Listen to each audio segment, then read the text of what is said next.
Hi, I'm your host, Dave Kemp, and this is Future Ear Radio.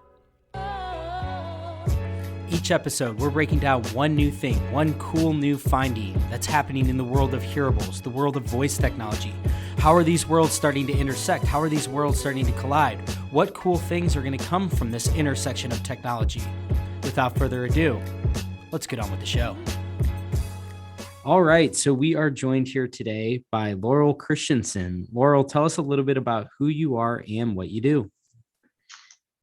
So I'm happy to be here. I'll start with that. And I am the Chief Audiology Officer. I'd rather just say the head of audiology for GN Group. So of course, GN Group is multiple brands. The best known are, of course, Beltone and Resound. Awesome. Well, thank you so much for being here today.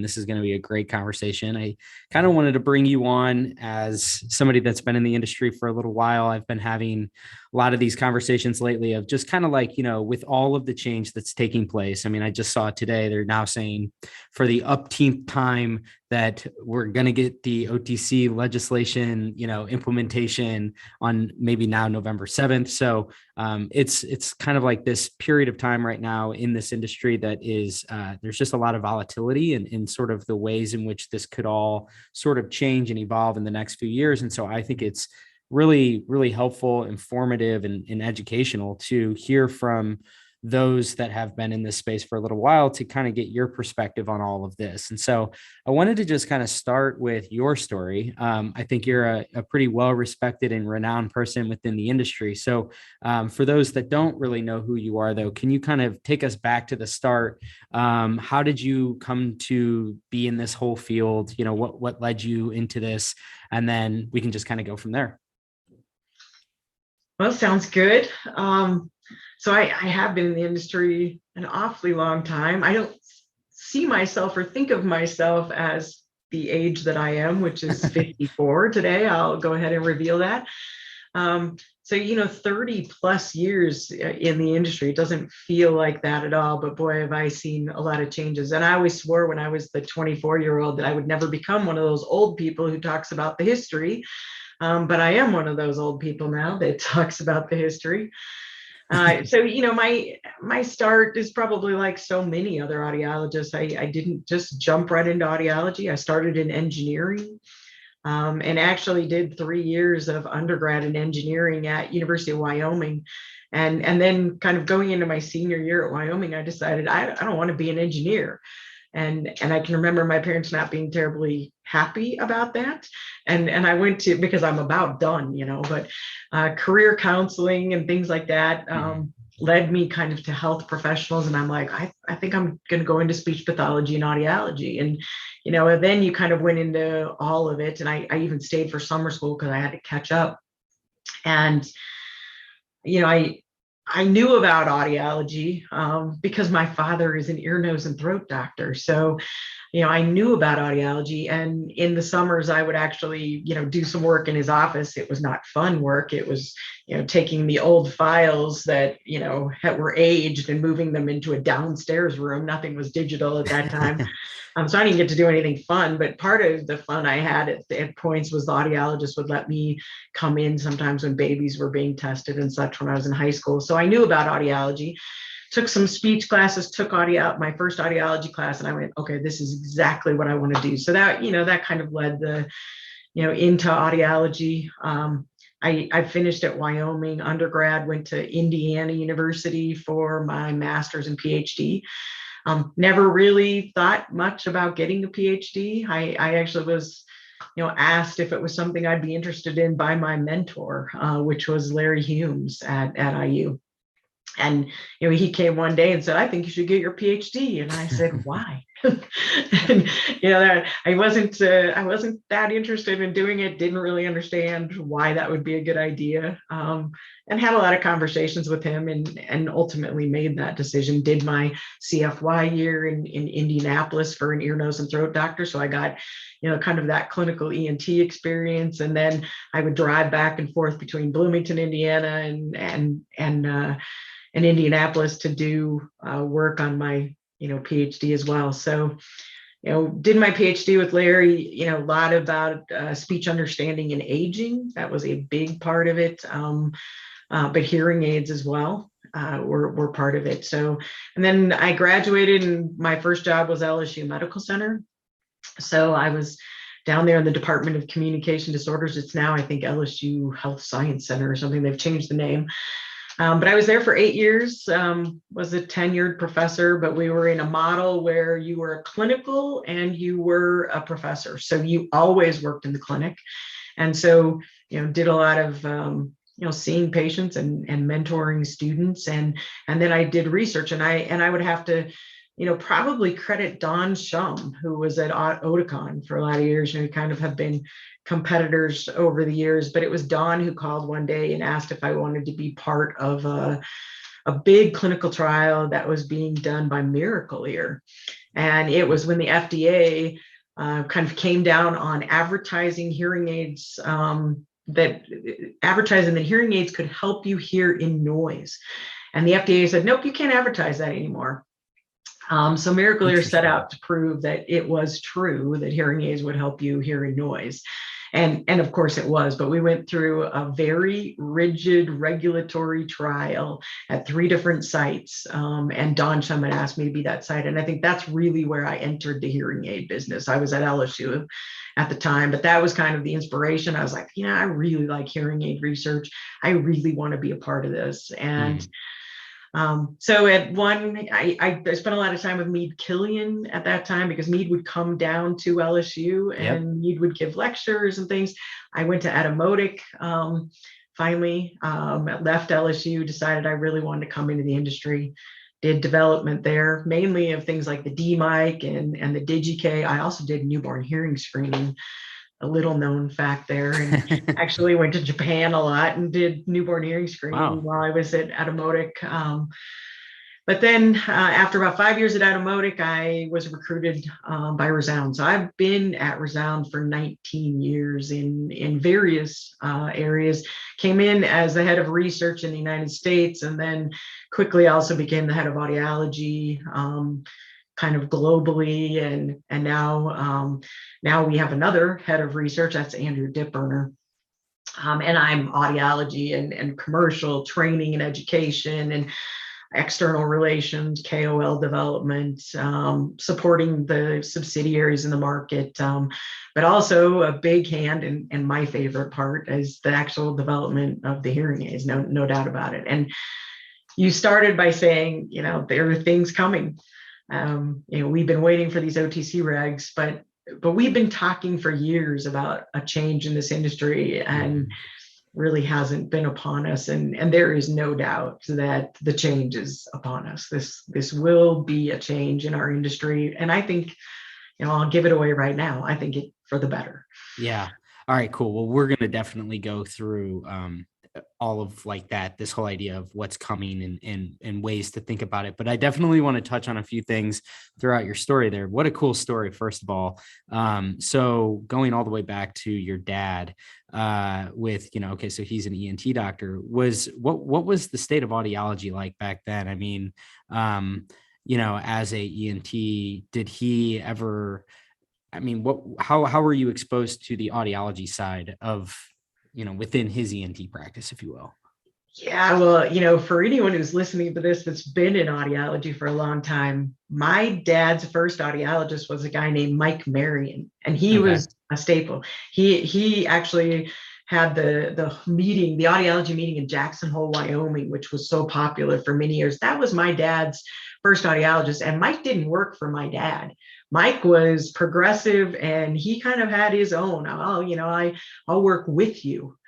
So he established a model with my dad from the beginning, and of course I'm biased as all get out because he's my dad. But I've worked with and for ENTs, and my dad was really one of a kind. He was really a good person. He was very interested in audiology, and he right away would refer to audiology. He knew about hearing aids. He wanted hearing aids. And so my dad, I think, was very influenced by Mike Marion. There's no doubt about it. and he had, the utmost respect for audiologists. So I think that's part of one of the reasons why I came in. What was the state back then? It was horrible. I mean, hearing aids were linear peak clipping devices. Maybe linear compression limiting was coming in back in the day, but hearing aids really only helped in quiet. There's very good data that Mead Killion actually did that just showed that old peak clipping hearing aids actually made hearing in noise worse than than anything else. I mean, we just did, and so many of them ended up in the drawer, and man, has life changed since been there. I mean, this is an industry we can all be, any of us in it can be so proud of what it was back then and what it is today, where we have technologies that we can help in about every situation, today. And the transition that took us from linear peak clipping to where we are today with these entire auditory systems to help people hear, it's just pretty amazing to have lived the 30 plus years of all that. I think it's really interesting too, as someone like myself who was I always joke that I'm like genetically predisposed to this industry, like my parents started Oak Tree when I was 3. And therefore I was, it was always kind of part of like dinner table talk. And so I kind of through osmosis became familiarized with this industry.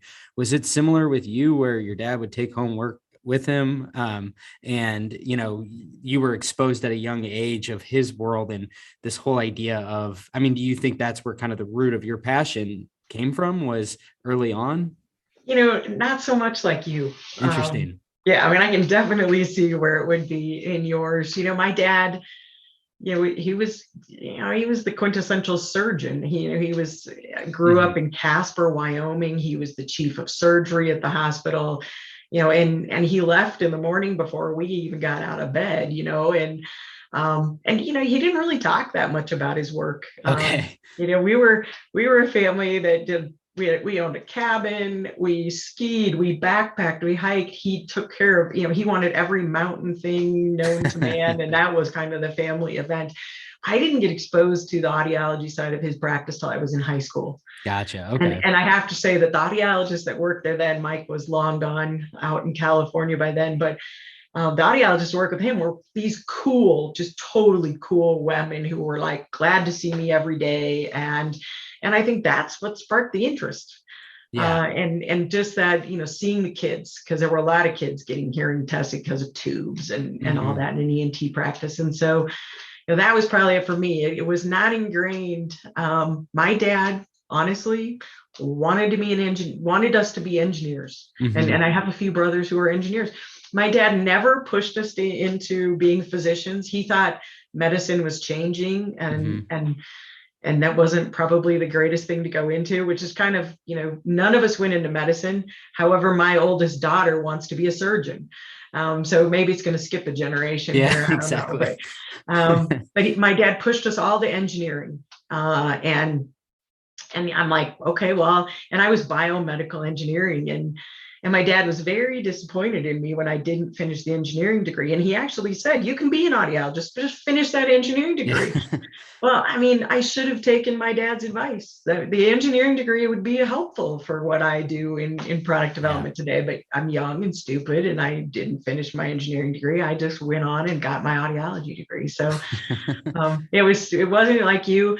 Hey, last night I was at a customer event and I was talking to one of our customers, and she's like, yeah, well, I was born into this industry. Her mom was in private practice and she's about ready to take over her mom's private practice. So I was like, yeah, it was definitely a little bit different for me. That's interesting. So, okay. Another aspect that you mentioned sort of on your journey to Resound is your time at IU and Larry Humes. So he's a person that's come up a number of times on the podcast. It sounds like you, worked closely with him.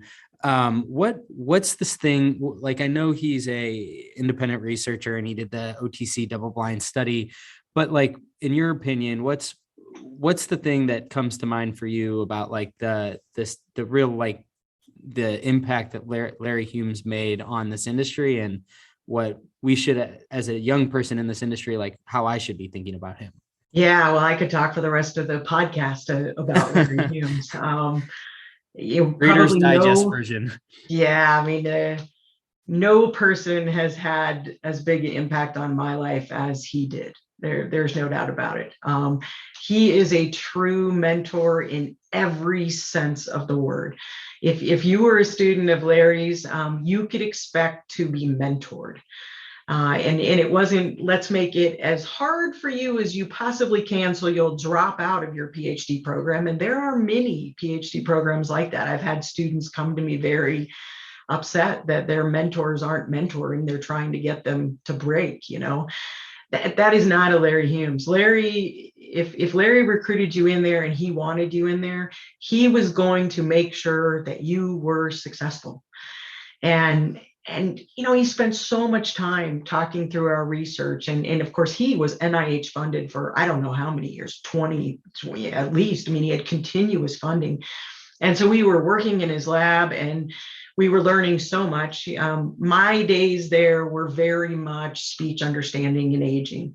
Was audibility the reason why speech understanding was declined with hearing loss, or was cognition a part of it? Were there peripheral aspects like, temporal processing and these kinds of things? So my days were all about that. And I think, that is certainly an area that he had a huge impact on. But he, prior to that, he was, a psychoacoustics researcher. And then he kind of, went into hearing aids and hearing aid benefit and did large scale studies around hearing aids, and has moved now into different models of dispensing hearing aids. So of course, that's what you're talking about, is the work that he did, on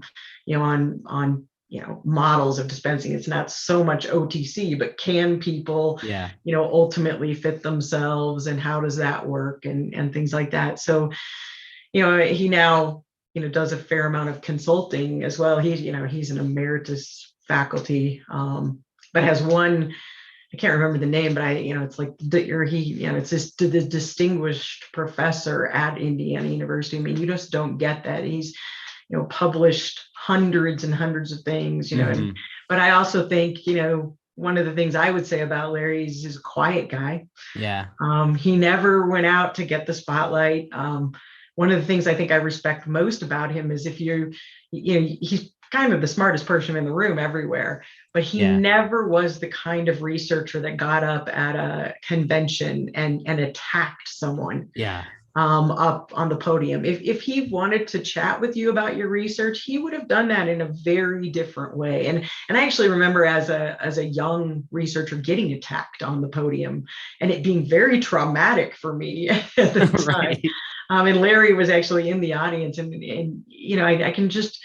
I just remember that he was such a different guy. He was probably the smartest one there, and he always had great knowledge and expertise, but he never ever was the kind of person that would make you feel like you didn't know what you were doing, and such. And he's always just been that guy.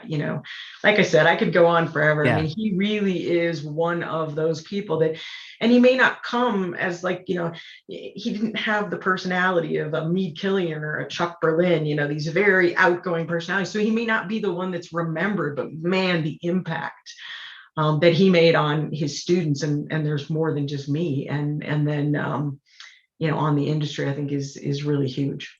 Yeah, that's awesome. I mean, he sounds extremely humble and also like a living legend.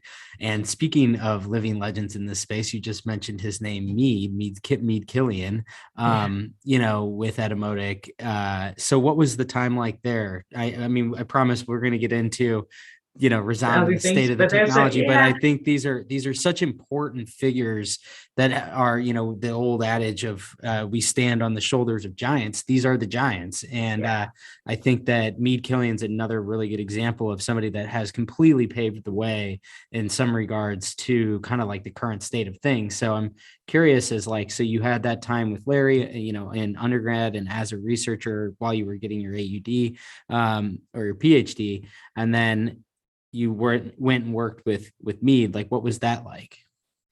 Yeah, well, anyone who knows me knows he's a character. He's but Yes. unbelievably brilliant guy. And I think if I look at my own impact on my life from him, it's hearing aids.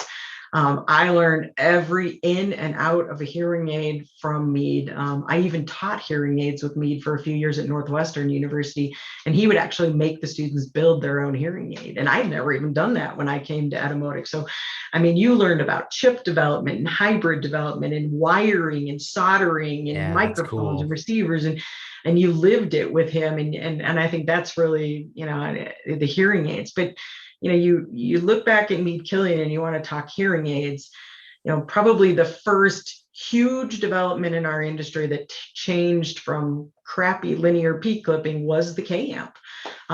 Also wide dynamic range compression from the company I work for today, Resound.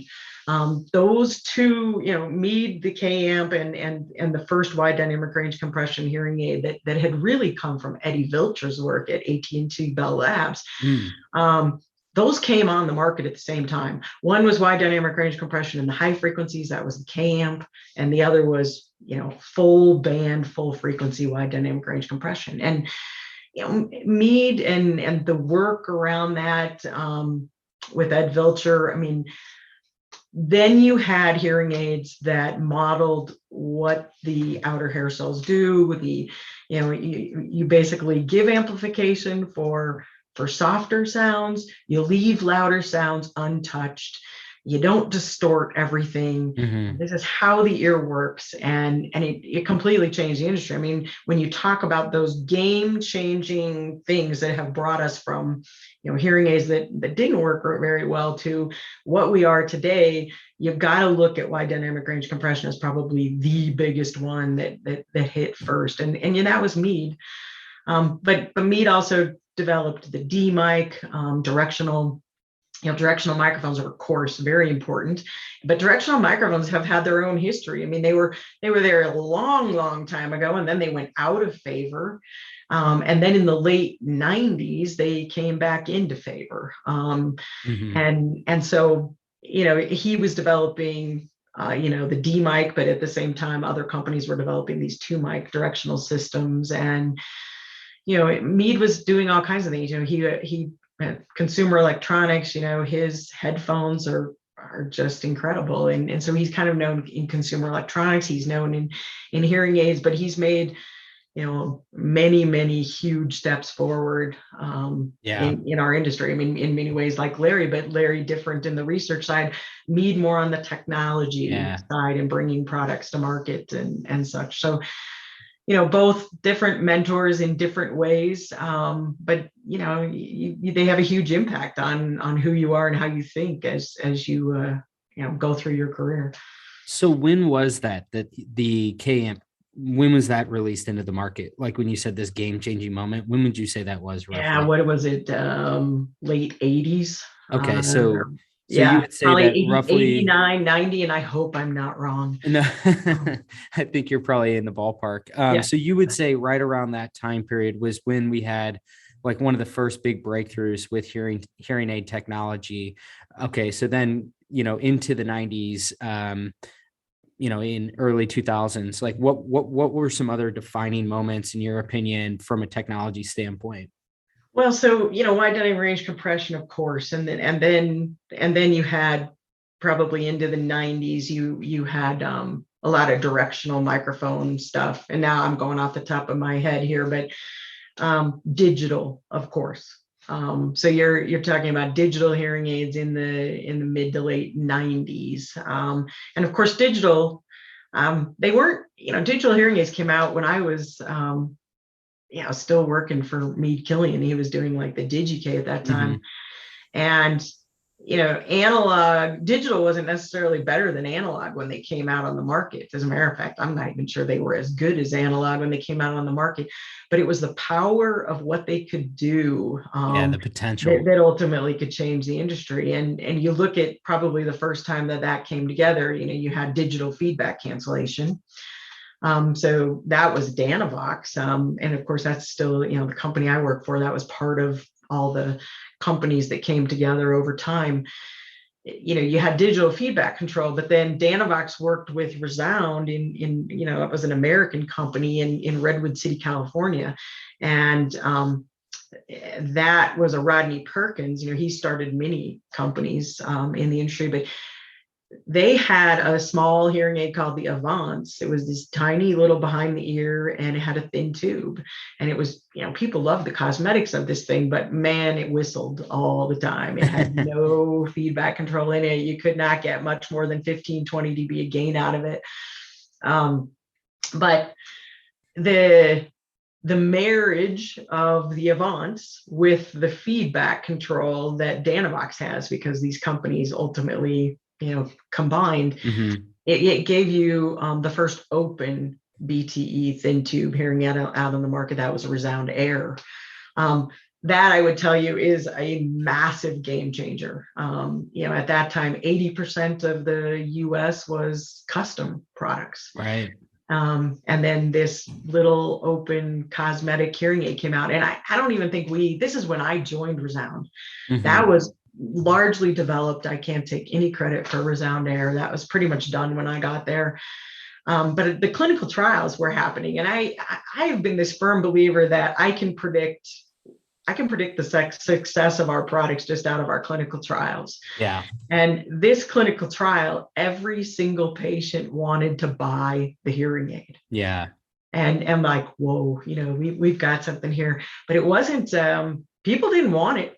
I can tell you that. It was not well accepted onto the market. And you look now where we are, but it was not some sort of massive sales boom for Resound when Air came out. Interesting. People, they didn't really like the instant fit. They're used to taking ear mold impressions. They have sold custom. They're used to things being in the ear. There were not a lot of BTE sales in the United States at that time. And it took a lot of time for the thin tube receiver in the ear products. Of course, you had Oticon came out with the first receiver in the ear product, and it was a thin tube, but now the receiver's out of the housing.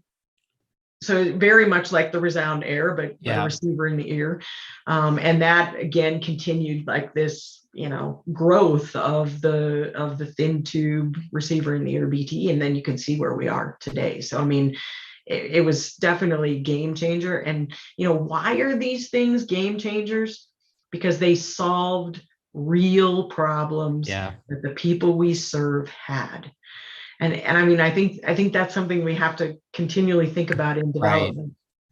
Right. I see a lot of hearing aids jump out onto the market, and we can't even see what they changed from generation 1 to generation 2. And and I hate to say that, but that's just the facts. The marketing stories look fabulous, but the hearing aids themselves aren't that different. Yeah. And then audiologists are smart people, and they fit them, and their patients say, yeah, it sounds about the same. I'm not really hearing anything different. When you have those big jumps, it's because you have done something to solve a problem. And so wide dynamic range compression really solved that sound quality problem of those peak clipping or compression limiting devices. Open fitting solved the occlusion problem. And that was a huge problem. Most of our patients kind of start out with that kind of hearing loss. So I think when you solve the problems is when you have the big technology breakthroughs. And we have a lot of products that come out that aren't big technology breakthroughs. Well, I think this is interesting from what you were saying, where it wasn't initially accepted. So if I understand it, so the Resound Air was like almost a precursor to the Rick style, right? It was like okay, so you introduced this, and then it sounds like maybe it was Oticon introduced the first Rick, and then, flash forward to today, and it's this dominant form factor within the offering. But I find this so interesting where people were sort of opposed to this. It's like history doesn't repeat, it rhymes. It seems like that's sort of happening in some ways right now with the industry, is that there's a opposition to certain things that, it's just because people are sort of creatures of habit and they're conditioned to think one way. And so I think that that's really interesting, though, to think about, because if you see where we are today and you see all these different market track reports or the market research that shows the actual, of the overall hearing aid sales, the different forms that are sold, I want to say receiver in the canal now accounts for it's up over like 85% of the market or something like that, right? It is the biggest runner of hearing aids. It is. I mean, everybody wants to sell them. it took people fitting patients and finding out they didn't have to counsel about the sound of their own voice, because occlusion is a real problem, and as much Mhm. as we might have told our patients you'd get used to it, they don't get used to it. You always have the irritating eating potato chips or chewing sounds. I mean, they just don't go away. And so you got rid of it. You solved this problem. The sound quality's better. The cosmetics were just great. I mean, you just didn't Mhm. see them. They were tiny, Yeah. thin tube instead of a 13 tube. And so, people eventually it caught on, and then everybody started making receiver in the ear, and we are where we are today. It's interesting. I'll fast forward. We have a new receiver on the market that actually has a microphone in the receiver, and it came out about a year ago, Yep. and it's it makes complete sense. You take the microphones out of the ear and you mess up all the pinna acoustics. And the pinna acoustics are so important because we have been listening with our pinnas our entire lives. So everything I listen to sounds one way to me, and everything Mhm. what you listen to sounds one way to you. So when you put a hearing aid on somebody and now they're listening above their ears, it never will sound natural to them because it's not their ears. So Totally. every manufacturer, we build in this average pinna. And nobody has nobody, but most people do not have an average pinna. It's the same reason why we run real ear measurements. Everybody's ear acoustics are different. And so um, the whole idea of listening with your own ear, I mean, and there are even more than that. I mean, you can only do true spatial perception, and I'm talking about spatial separation. So that this conversation over here is happening over on your right, and the conversation over on your left is happening on your left, and you can actually spatially separate it out and attend to either one of them. Only normal hearing people can do that.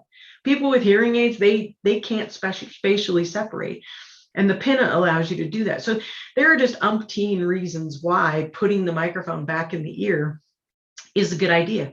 But I can tell you, it's a little resound air-like. People Mhm. are like, why would I put that receiver in the ear? And it's harder to fit because of course you have a receiver next to a microphone, so Feedback. it has feedback more often, and you have to be very careful and stick to the fitting range. And I keep telling my sales colleagues, just keep talking about it, keep talking about it, keep talking about it, because I guarantee to you this is the future. Because Yeah. when people figure out that everybody likes it better when they can actually listen with their own ear, everyone's going to copy it, everyone's going to have it, and it will be very much like receiver in the ears, hearing aids. But we don't accept sometimes the latest greatest thing right away. It takes time and research, to kind of show that they're the right way to go. Well, this whole thing, so the Emory, what you described there, perfect segue, by the way, of so such a natural flow Yeah. there of tying what we were talking about to now all of this really cool technology, which is what I wanted to get into, because I think that there's a lot that's going on with this. So I think you're right, where it's like, a part of it is getting people to buy into this is just kind of like think different. There's a lot of logic that goes into this, but there's also significant technology breakthroughs that have happened to enable that. That's, when I first read about this, I was blown away at the way in which this actually works, because in order to eliminate the feedback, as I understand it, is that all of these different receivers are working in simpatico as a network. It's a neural network of all different components that are signaling to one another in such a way so that it mitigates the amount of feedback. And I just think that that's such a testament again of like, here we are in 2021. And so you go back, like you said, you have this first breakthrough in 89 or 90, and that kind of blows the door open on like, these things now start to sound pretty good. Flash forward to today, we have literal neural nets being baked into a device the size of a hearing aid. I think it's just such a testament of like, wow, how far we've come. And now we're really starting to see some incredible things that are, it's like you said, where you now are able to actually give somebody that has a significant hearing loss, you can restore their ability to hear in such a way that sounds natural, because the technology now allows for you to put a microphone literally in the receiver that you have in the ear canal. And I think that, like you said, from a scientific standpoint, the way in which that replicates the pinna effect is mind blowing from like an engineering standpoint, and just a sheer, wow, I can't believe how sophisticated these things are becoming. And it's, I think we're in another kind of heyday of this. If you go back just a little bit, it hasn't been that long since we had hearing aids connecting to phones. So, the first made for iPhone hearing aid was 2014. And then we have, made for all Bluetooth connectivity accessories. You had wireless with the kind of the wireless necklaces around the near field magnetic induction systems. But it hasn't been that long since we got rid of that and everyone moved over to 2.4 gigahertz. I mention all of that because there's been this kind of, there's been this huge emphasis on connectivity. It's been, it's been something that, some companies have been more ahead than others, and some have taken the leads and back and forth, but everybody's been working on connectivity. And I think that has taken away resources from signal processing. And so now we're getting to the connectivity side where we're all going to be on the same, eventually we're all on the same wireless protocol. You can walk into a movie theater and your hearing aids are going to automatically connect to the, to the system in there because you're all going to be wireless. I think taking the lead in connectivity and kind of where connectivity is going, we're probably all getting to the same place, and it's a good place. Good point. And that's kind of done. But we've spent massive amounts of energy with radio development and bringing in people who can do those kinds of things into hearing aid companies, working on connectivity to phones and streaming and all the protocols from Apple and Samsung to do those, the ASHA streaming protocols and the MFI and the resources to do the apps and to have apps control the hearing aids. We've spent so much time in engineering working on those that I think AI and neural nets and the Marie microphones and where are we going with cognitive health and all of that, that's kind of taken a back seat. And now you're seeing this emergence because hearing aid companies are kind of, all right, connectivity is right. We're maybe on par there. We're in a good place. Let's really focus back on signal processing. And I've heard colleagues that don't work in the hearing aid industry like I do say, is there any more signal processing we can really do? Are we done? And definitely there is more signal processing. It's exactly what you said. I mean, we're already seeing evidence of AI doing very good things with deep neural networks. And you have a hearing aid that actually does an offline kind of deep neural network, but it's for environmental classification and really being able to classify environments right. And because you have to classify environments right in order to make the hearing aids do all the right things. So every company is kind of going in one way or another with all of this kind of technology. I think there's a lot with hearing and noise that we still can do and will be able to do. You see it, in articles and really cool things that are happening outside of hearing aids. You're eventually going to be able to do that inside a hearing aid. So there is a huge future in the signal processing, and I think we still have a long way to go. Otherwise, it'd be really boring to work in a hearing company, I think so. I think that's really interesting, though, because I do agree with you. I would say that if I had to sort of almost define this last decade, it's not a full decade. It was more like 2014 and on. So 8 years.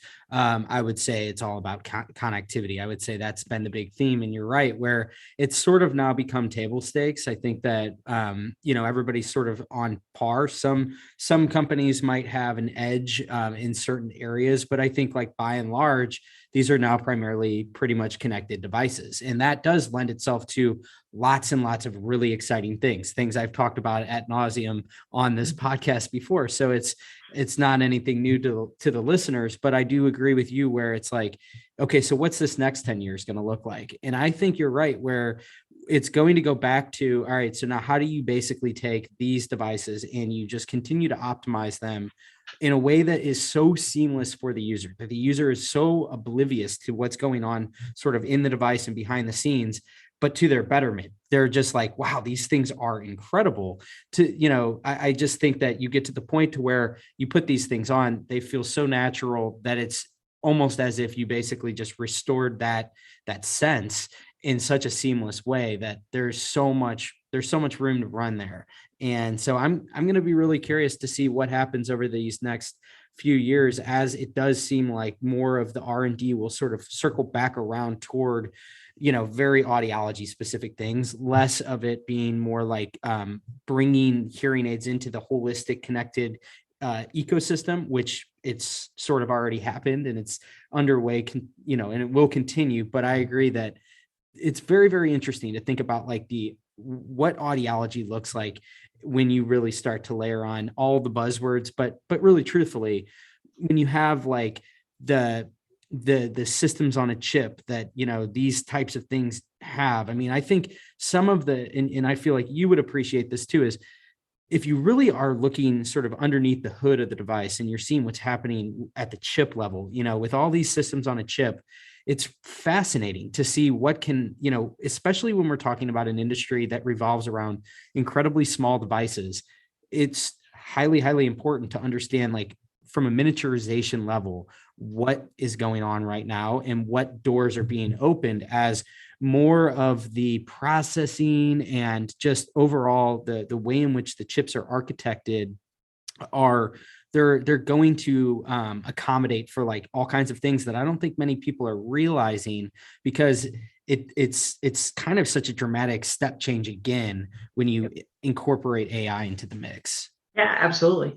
I think as far as we have come, and if you really do fit the system, I've been teaching hearing aids for years. I've never not been teaching hearing aids. And I finally told Rush University in Chicago I was going to retire from teaching hearing aids. But I always have told my, students, as far as we've come, hearing and noise is still a problem for people who wear hearing aids. It is still the problem for people who wear hearing aids. And if you use the whole system today, and that is, use the microphones, we have like this mini mic and micro mic and stuff, and you can put them on a companion, but they're not, they're great for those kind of one-on-one situations, but they're not going to help you hear, 3 or 4 people in noise. And so you can have solutions. Like I said earlier, there are very few environments where we can't help people who are hearing impaired hear, and including in noise, but we're using accessories to do it. I mean, I want to see the day where you don't have to have the accessory to hear in noise with your hearing aids. And I think that's the kind of thing we have to head to. And I think there is technology. And like you say, we always have more processing power, more memory. It's always coming. That's that's what happens in chip development. And I think we're going to be able to do more and more. Our research department and the head of research at our company, Andrew Dipper, assures me that there is a lot more that we can do in that area. So I think it's going to be fun. But I always want to keep our eyes on the real prize, and the real prize is to solve the hearing and noise problem. I think in a hearing aid, I think the company that really can do that, the hearing aid that can really do that, is going to be the winner, because it has been the biggest problem in hearing aids since I entered the industry. And that's the one thing I can tell you 30 years later, it's better. There are things we can do, but is that problem solved? And the answer is definitely no. It's the holy grail. Yeah, Yeah. it certainly Yeah. feels like that. So another thing that I think is really, really interesting that's happening, that Resound and GN overall is sort of on the forefront of, is what I've termed and others have described as kind of like this hearing aid hearable convergence. This idea that, what we consider to be a hearing aid is sort of blending with now what we look at as earbuds. And I find this to be so interesting because there's so many interesting like secondary implications that stem from this when you have a world where it's really hard to distinguish what exactly each device is doing. I think there's a lot of implications around stigma. And I also think that it changes the overall way in which we sort of perceive the, I think that it changes the way people perceive hearing aids because they look at it then sort of along the same lines as earbuds as well. And it just seems like, I've looked at some market data of just like the consumer audio space in general and talk about one of the spaces that really was accelerated by the pandemic. This whole true wireless earbud space has just exploded in popularity. It was already happening. It was starting to be ushered in by AirPods, I think, but I think during the pandemic, a lot of people realized I kind of want to opt in and have a little bit better sounding headphones. And so it's kind of like, this add-on that you now have to your smartphone. And so you all have come out with, with your Jabra line, some Jabra earbuds that basically function like hearing aids. And I'm just curious to kind of get your thoughts on the overall theme of this. Because again, talking through sort of these step changes within the industry during your time, this again feels like another one, albeit the fact that it's a little different. Like it's not sheer, hearing aid innovation. It's more of like the behavioral implications that might really have an impact on driving more people toward feeling comfortable with like, all right, I have a hearing loss. Hearing aid might not really be my cup of tea, but give me something that looks like these earbuds that, for whatever reason, that is a lot more appealing in my opinion. Yeah. This is a big area. And when we've been working on a long time, I mean, we knew these kinds of changes were coming into the industry over the counter, but self-fitting, which was really what Bose kind of put in for the FDA, and they approved, self-fitting devices that you actually have to have a hearing healthcare professional for. And so we thought, this is an area that we want to get into and think about it from our company perspective. I mean, we as audiologists, we see GN hearing, but there is GN audio in this company, and they own, they do, commercial call center headsets, but they also do wireless earbuds. So you have the Jabra Elites and things. So they, very good. And they are a very respected brand in the Jabra. And so you have this marriage of this hearing company with this audio company. Just a quick aside. The other day, it was announced that we purchased Steel Series. I don't know if you saw that. I was going to ask if we could talk a little bit about that. So feel free to. Well, it's just kind of funny because you wake up one day and you find out your company purchased Steel Series. Well, I have to admit that I had never heard of Steel Series, and so I was telling my husband at breakfast, and my 13-year-old son was at breakfast. I'm curious to hear your child's. Yeah, my company bought Steel Series, and oh my gosh, you own Steel Series? Oh my gosh. Oh my. And he pulls up the website. Mom, look at this keyboard. Look at this. Look at this. Mom, when are we going to be able to get discounts on these products? And I'm like, okay. So now I'm cool because I was never cool with the hearing aids. But, you have this side of this company that people don't really know about in hearing. But we are a natural marriage to put out a product that can reach people we are not reaching today. And we are definitely not reaching these people today. So that, I think it's very exciting. It is, it's an earbud. It goes in the ear. It is so small and, very comfortable, and it's going to stream. It doesn't have a ton of gain. These are for mild to moderate hearing loss. We don't even have a regulation around OTC products. We made this for self-fitting products so that the HCP is involved in the process, and getting those people into the door, helping them with this. We serve people who are older. I think it will be even the simplest and most user-friendly designs will be hard for some people to do. So this is probably the most exciting thing we're working on right now, I think, because I think this is the ability to reach so many more people, get people started, into hearing healthcare way earlier. I just think it solves so many problems. And if you can do it in a high quality way, there's so many of these kinds of devices out there on the market that just don't sound good. You want to do it in a high quality way that meets a target that you're not meeting today.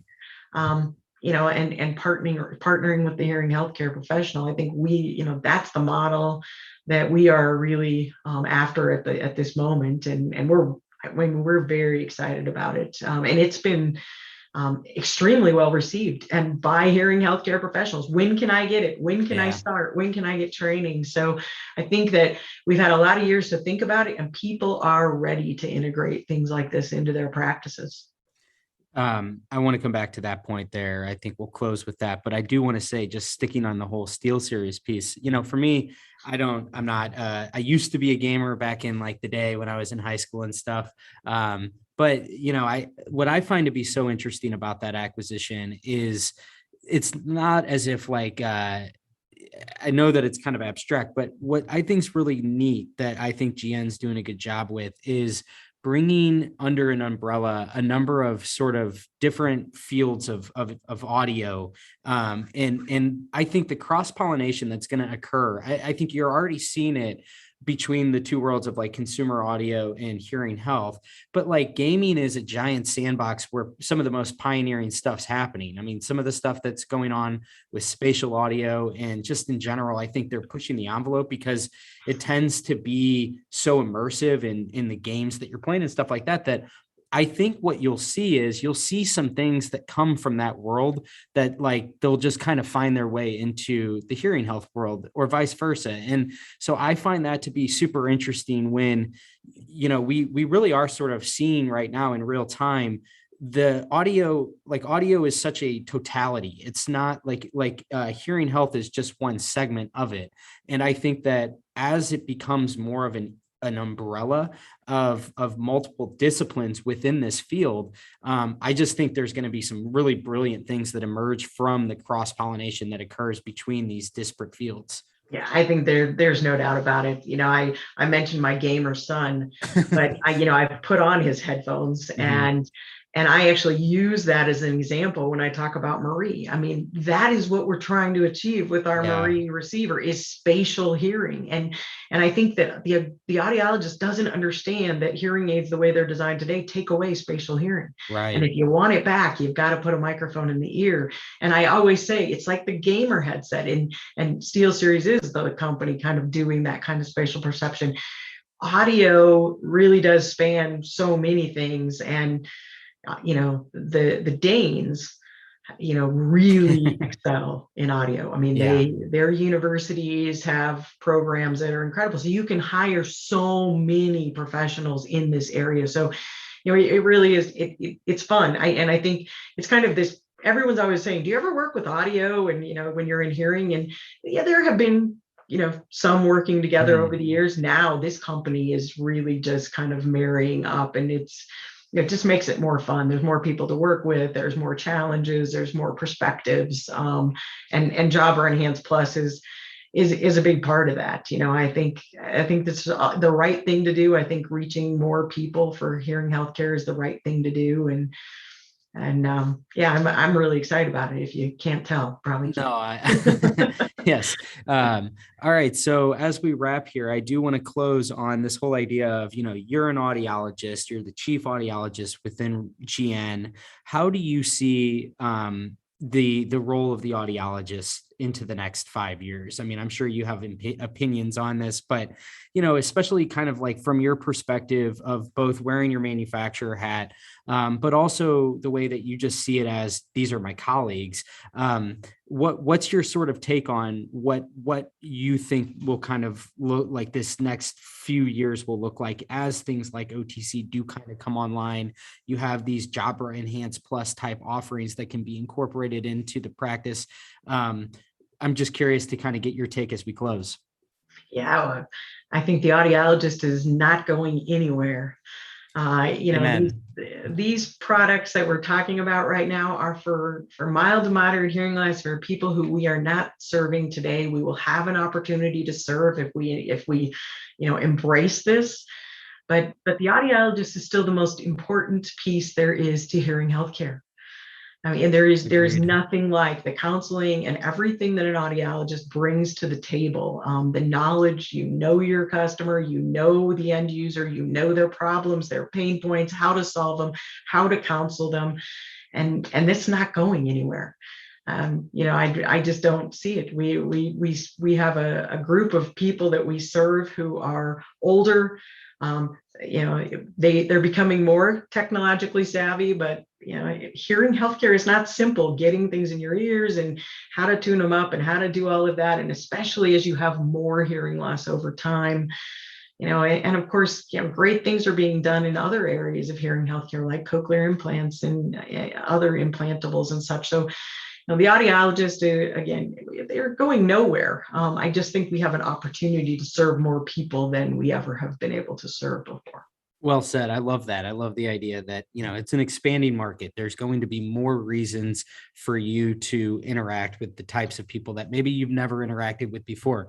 I kind of like the throughput for me for this conversation was, like you said at the beginning, where, we have these breakthroughs, and at times, sometimes it might feel like, whenever there's something that goes against the grain a little bit, like the RIC form factor was back in the day, eventually that becomes the prevailing form factor. And I think that, kind of this way of thinking about, like, the Jabra Enhance Plus and the patient that is targeted toward, while that might not be the most the most prevalent type of patient that you have, the highest percentage of patients that you see, in time, that very well could be a subset of patients that really, really grows. And that we look back and we see some sort of, chart that shows, the percentage of mild to moderate losses that you were treating are those patients that comprise that, in 2021 compared to 2026.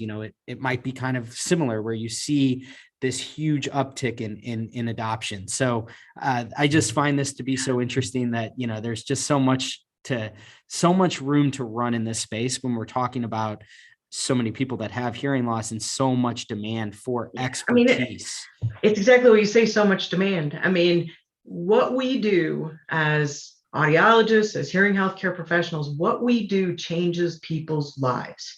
I see it every day. I've seen it in my own family members, close friends. Socialization and communication with other people is so incredibly important.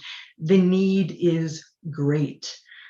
The need is great, and the need is huge, and audiology is going to go nowhere because people need hearing healthcare, and the need is great, and the reason to do it is good, and it changes lives. So I mean, we go into this because we're passionate about helping people hear, and I think we're just doing more in that area. I love it. Wow. What a great conversation. This was so much fun.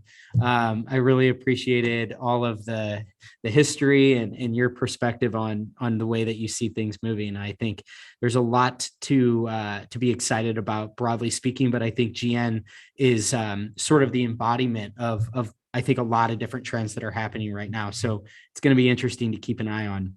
So thanks. It's been fun. It really has been. I never know what to expect. So this has been just great fun. So thanks for the invite. Absolutely. Thanks everybody who tuned in here to the end, and we will chat with you next time. Cheers. Thanks for tuning in today. I hope you enjoyed this episode of Future Ear Radio. For more content like this, just head over to futureear.co, where you can read all the articles that I've been writing these past few years on the worlds of voice technology and hearables and how the two are beginning to intersect. Thanks for tuning in, and I'll chat with you next time.